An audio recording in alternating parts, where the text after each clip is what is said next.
So I first got my grandson, my husband and I, 6 years ago, and right around midnight. CPS called and said if we didn't go and get him, that he was going to be in the system. So we rushed, we picked him up, we got him through CPS. He was about 13 months old when we got him.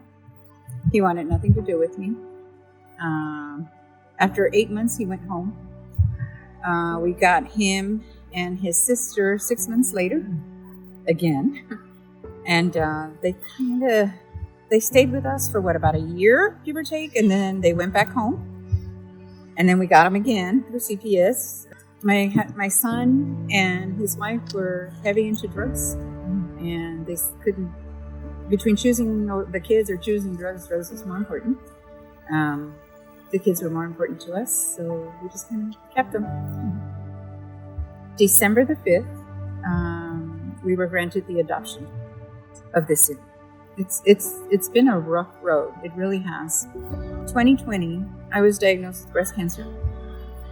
Both my grandbabies were there every time I went to chemo. They were there when I lost my hair.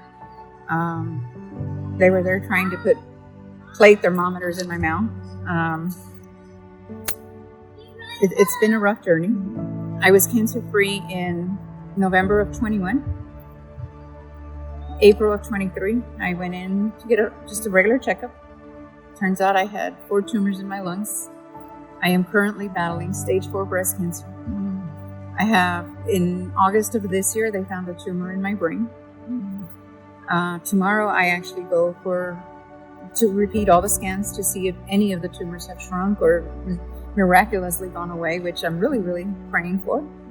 And all while going through all this medical stuff, we managed to get the kids adopted. And this year, just December the 5th, they got adopted. Having people like JingleMart, and how we got introduced to JingleMart was through Texas Grandparents Raising Grandkids. They have helped us so much. I met a girl named Lily, best girl.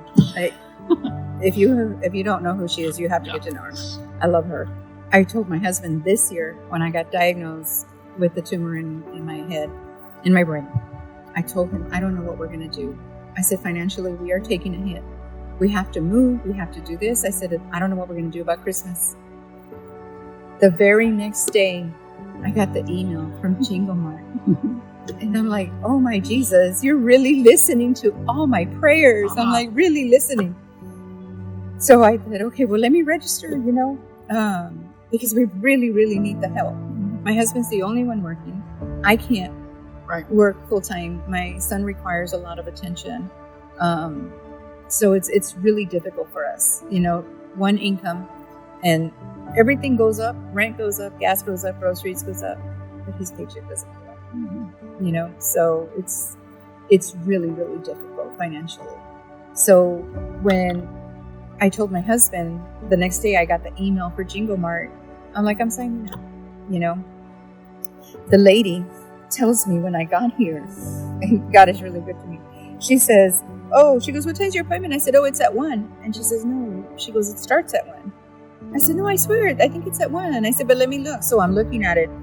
And she goes, you're in 2:30. And I said, okay, don't worry, I'll wait. It's no big deal.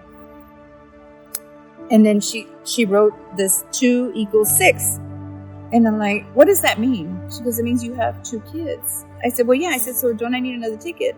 And she goes, no. She goes, you have 2 kids and they're going to get 3 gifts each. I said, no. I said, it's only 2 gifts each.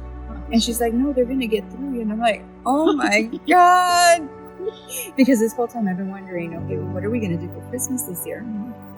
So my kids are, thanks to JingleMart, they're going to have a good Christmas.